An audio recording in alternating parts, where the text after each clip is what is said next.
Ouais, bien bonjour, bonsoir, salut à toutes et à tous, ici Rager, on se trouve aujourd'hui pour la review du chapitre 1189 de One Piece. Donc je l'ai lu deux fois, j'ai pas lu trois fois parce qu'à la troisième lecture je me suis dit que j'allais pas avoir de points en plus qu'allait me venir à l'esprit. Et du coup je suis à la fois content du chapitre, à la fois pas content du chapitre. Je suis content du chapitre parce que dans ce chapitre-là, on voit vraiment Imu, c'est vraiment l'antagoniste final du manga. Ce sera pas Barbe Noire, ce sera pas Baggy, ce sera pas Ikainu, ce sera pas Kizaru, ce sera pas Crocodile, ce sera Imu. Mais par contre, un peu déçu parce que du coup, Jinbei, il fait juste, il ne sert que de figurant depuis qu'il a rejoint l'équipage de manière officielle de Luffy. Il a été un incendie, ok, mais il a fait aucun gros combat, il a participé à aucun gros fight. Il n'a pas affronté Kaido, il n'a pas affronté Big Mom, il se balade tranquillement de case en case, comme s'il y avait un petit côté que Oda il avait pas prévu vraiment d'intégrer Jinbei dans l'équipage de Luffy, et qui se rend compte maintenant qu'il est dans son équipage que ah bah putain j'ai un personnage en trop dans l'équipage. Enfin bref, comme je vous ai dit sur les réseaux sociaux, donc Discord, Facebook, compagnie, tout ça, les gars, pensez à rejoindre. Oui, je voulais noter, ouais, j'ai vu que mes reviews commencent à faire un peu de vues, on dépasse les 100 vues sur les reviews. Donc je suis content, merci du soutien que vous m'apportez en regardant la vidéo. N'oubliez pas de like, n'oubliez pas de vous abonner, enfin tout le bordel, quoi. Vous connaissez YouTube, vous savez comment ça marche.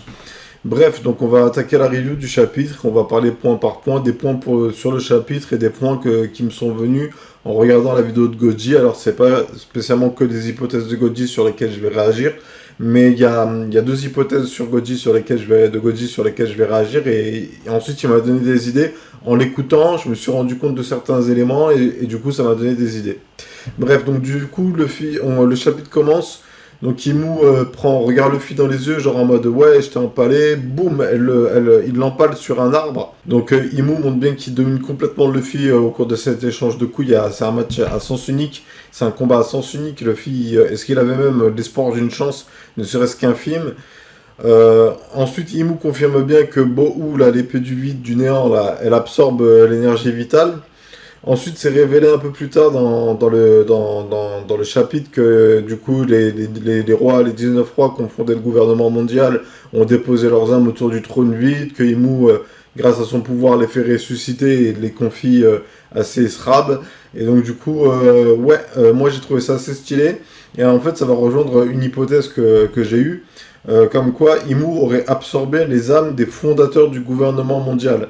Je pense que c'est ça la réponse à la question, parce que du coup, on voit que dans le pouvoir de Imu, déjà, les petits bébés flammes qu'il envoie, ils ont une conscience, ils réfléchissent par eux-mêmes, ils suivent les ordres, mais ils ont quand même une conscience, ils peuvent parler, tout ça. Et ensuite, on voit des yeux derrière Imu, dans son halo de ténèbres. Et donc, du coup, je me suis dit, ok, donc peut-être que que Imu a absorbé les âmes du gouvernement mondial. Alors pourquoi? Pour s'approprier leurs capacités, leurs pouvoirs et leur lignée? Peut-être. Reste à voir si c'est vraiment le cas. Donc je balance l'hypothèse comme ça, on verra bien au fur et à mesure des chapitres.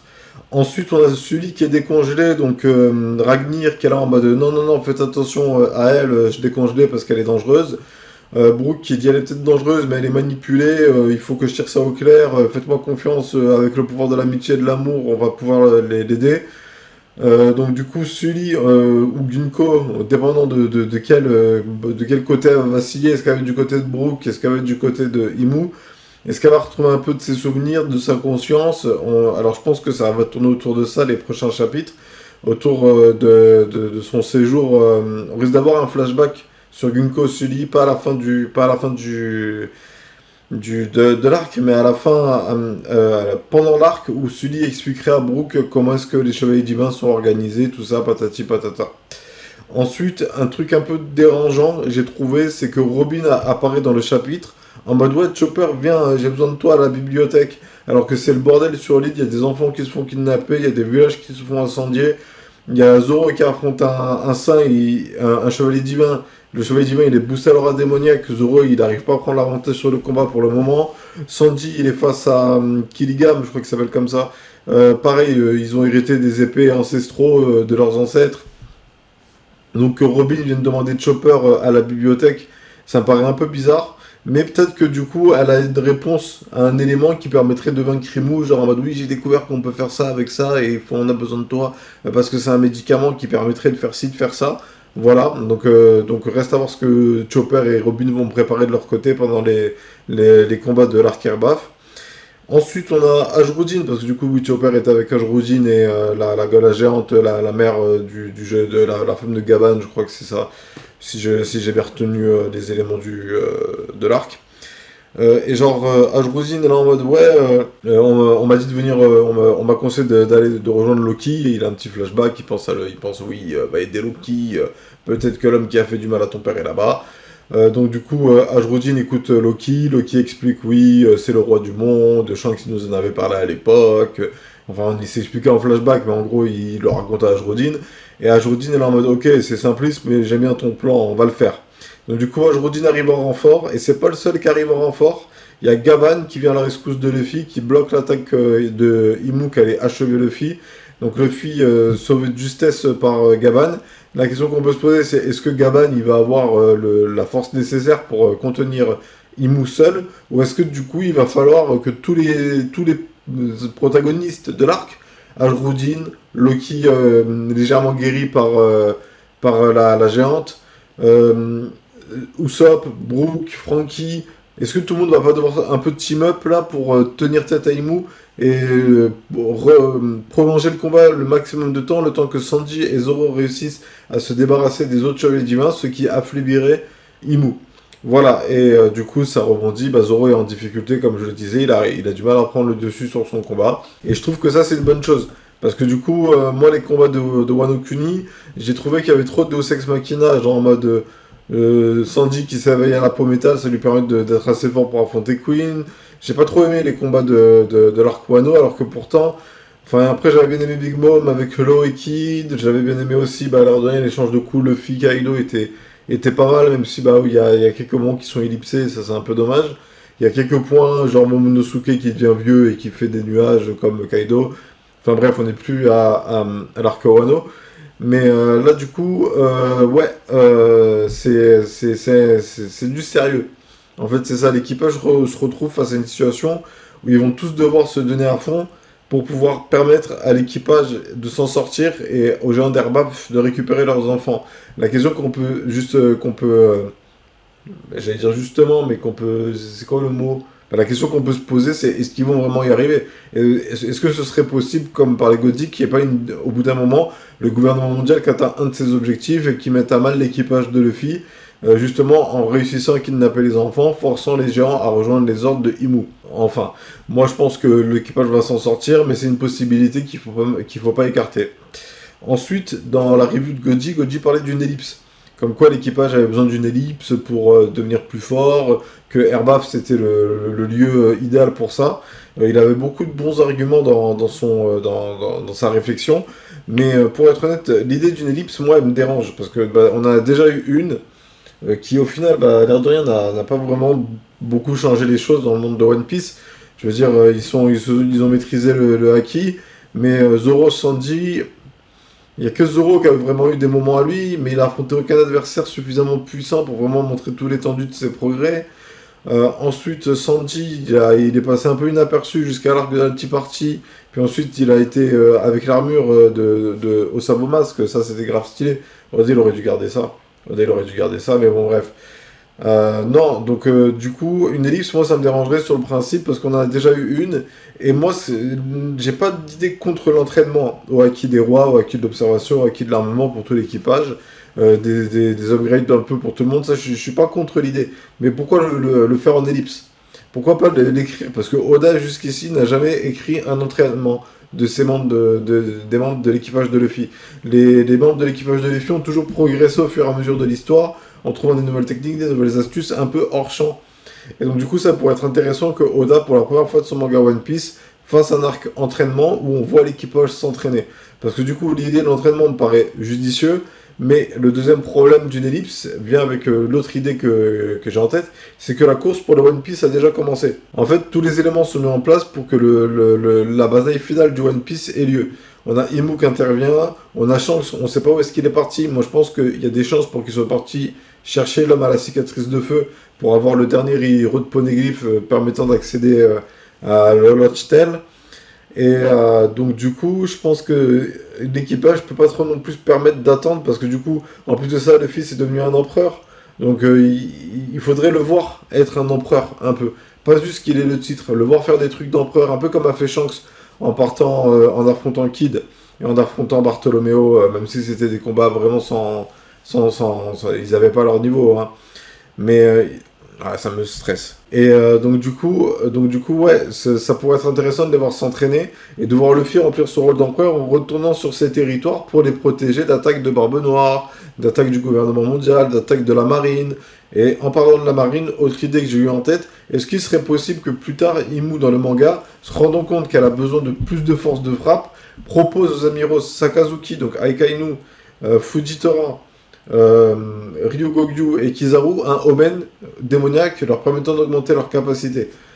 J'y ai pensé comme ça. Et du coup, je me suis dit que ça pourrait être une bonne chose pour justement, parce que le problème qu'il y a, c'est qu'on l'a vu dans l'échange de coups entre Luffy et Kizaru, Luffy, il a complètement dépassé le niveau des amiraux. Il représente plus de menace pour Luffy, les amiraux.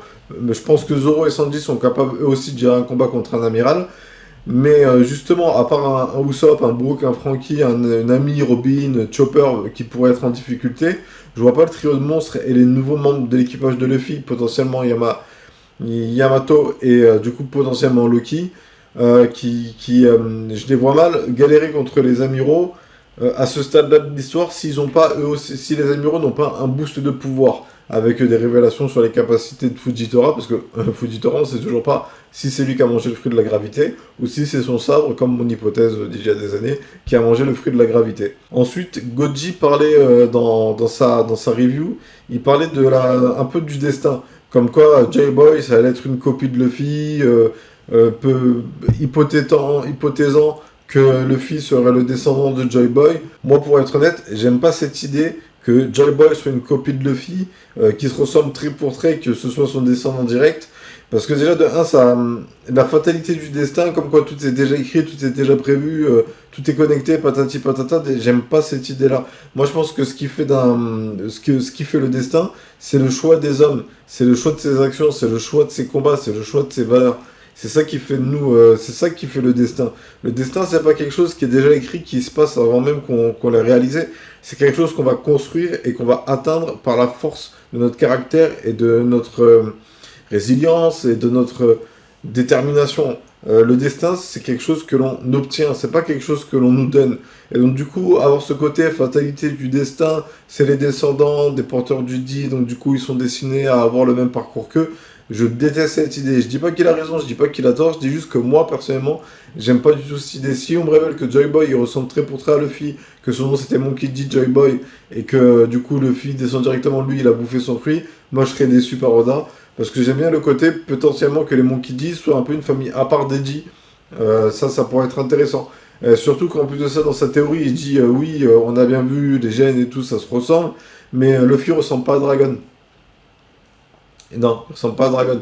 Donc du coup, déjà, est-ce que Dragon est vraiment le père de Luffy? Et est-ce qu'il est vraiment le fils de Garp? Et qui est la mère de Luffy? Voilà, c'est plein de questions qui se posent, que je trouve intéressantes à soulever, qui mériteraient qu'on s'attarde dessus un peu plus. Avant-dernière hypothèse, je pense que le pouvoir démoniaque de Imu, celle où elle donne des capacités aux gens, elle peut l'appliquer que sur les êtres vivants. Je pense que son pouvoir tourne autour de la vie et de la mort en réalité.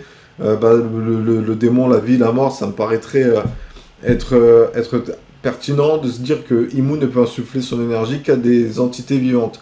Donc la forêt, les animaux, les hommes, et tout ce qui est vivant ou pas vivant, enfin vivant ou qui l'était. Est-ce qu'il est capable, je dis toujours elle, putain je sais que c'est un gars mais je dis toujours elle. Est-ce qu'il est capable de ressusciter les morts? Ça c'est une question que je me pose. Est-ce qu'il est capable de stocker, comme je disais, les âmes des gens pour ensuite s'en resservir un peu à sa guise? Voilà, des mystères autour de son pouvoir qui restent à élucider. Je fais confiance à Oda pour ça, je trouve qu'avec Kimu il a été pertinent. Donc on verra ce qu'il nous propose dans la suite du manga. Et dernière petite hypothèse que j'ai eue en repensant au manga One Piece, ça concerne Uranus et Ener. Est-ce que Ener n'aurait pas trouvé Uranus, qui serait la Lune? Est-ce qu'il n'aurait pas rejoint le gouvernement mondial? Et donc Imu aurait développé Mother Flame afin d'alimenter, parce que du coup Uranus, Ener l'avait alimenté grâce à son fruit de la foudre, mais il ne doit pas pouvoir s'en servir se servir de cette arme antique à son plein potentiel. Et donc en retournant sur la planète Terre, il est vu le gouvernement mondial, il s'est dit, tiens, je vais les rejoindre. Voilà, donc parce que du coup, il y a beaucoup de personnages qui doivent revenir, hein. Ener, surtout Ener, Crocodile, Doflamingo, j'aimerais bien qu'ils reviennent aussi, même si l'argument de ils ont déjà eu leur arc, c'est vrai, c'est pas faux, hein. Ils ont déjà eu leur moment. Mais je pense que pour un showdown final, remettre un peu tous les gros méchants, Moria, tout ça, dans le cœur de l'action, je pense que ce serait pertinent et ça ferait un peu du fan service pour un peu faire plaisir aux fans. Parce qu'il faut un peu aussi faire plaisir aux fans. Voilà, j'ai abordé tous les points que j'avais envie d'aborder dans cette review. Vous en commentaire, n'hésitez pas à me dire ce que vous avez pensé du chapitre, ce que vous avez trouvé bien, ce que vous avez trouvé mauvais. Moi, vraiment, le gros problème de ce chapitre, c'est juste, Jimmy, il fait encore le figurant et ça commence à me saouler de le voir avoir rejoint l'équipage pour faire de la figuration. Enfin, bref. Moi, de mon côté, j'ai pas mal avancé dans mon projet d'écriture. Là, je suis à une centaine de pages, 91, je crois, 91 pages. Possible un peu plus, hein, après ça va dépendre de comment est-ce qu'après je vais réarranger, rajouter des éléments, tout ça. Mais je pense que la deadline que je me suis fixée pour fin décembre, là, sera parfait. Elle sera disponible sur mon Wattpad. Il y a déjà dans la description, il y a le lien vers mon Wattpad qui est en gros le YouTube des livres qui permet de lire les aventures que j'ai imaginées. J'ai prévu d'accorder plus de temps à l'écriture dans les semaines qui vont suivre. Ensuite, qu'est-ce que j'ai fait d'autre? Ouais, j'avance sur le montage du prochain live qui date depuis un an maintenant, hein. Les lives, ils datent, hein. Les vidéos gaming que je vous sors sur la chaîne en mode épisode 3, épisode 4 et compagnie, c'est des lives que j'ai fait il y a très longtemps. Donc si vous avez envie de suivre mes aventures vidéoludiques, le mieux c'est de me rejoindre sur Twitch. Et d'ailleurs, dès que j'en ai l'occasion, je libère, quand j'aurai fini un jeu, je libérerai le mardi soir pour justement faire un jeu One Piece où vous pourrez venir me parler des chapitres, des mangas, patati patata, on pourra discuter de One Piece. Je pense faire One Piece Pirate Warrior 3 pour commencer. Enfin bref, on va s'arrêter là pour aujourd'hui. C'était Riger, je vous remercie d'avoir suivi cette vidéo. Comme j'ai dit au début, pour soutenir, n'oubliez pas de vous abonner, n'oubliez pas de liker, la notification, pas la peine. Pas la peine, moi aussi ça me saoule les notifications, ne mettez pas les notifications. En tout cas, voilà, ça fait plaisir de voir de faire un peu de vue. Mon hypothèse, je sais pas si elle a plu, si elle a pas plu, parce que je crois j'ai pas trouvé comment on fait pour voir les likes et les dislikes. Là, je vois que les likes. Enfin bref, et donc on va s'arrêter là. C'était Riger. Passez une bonne journée, une bonne soirée, un bon après-midi, et à bientôt pour plus de vidéos. Tchuss!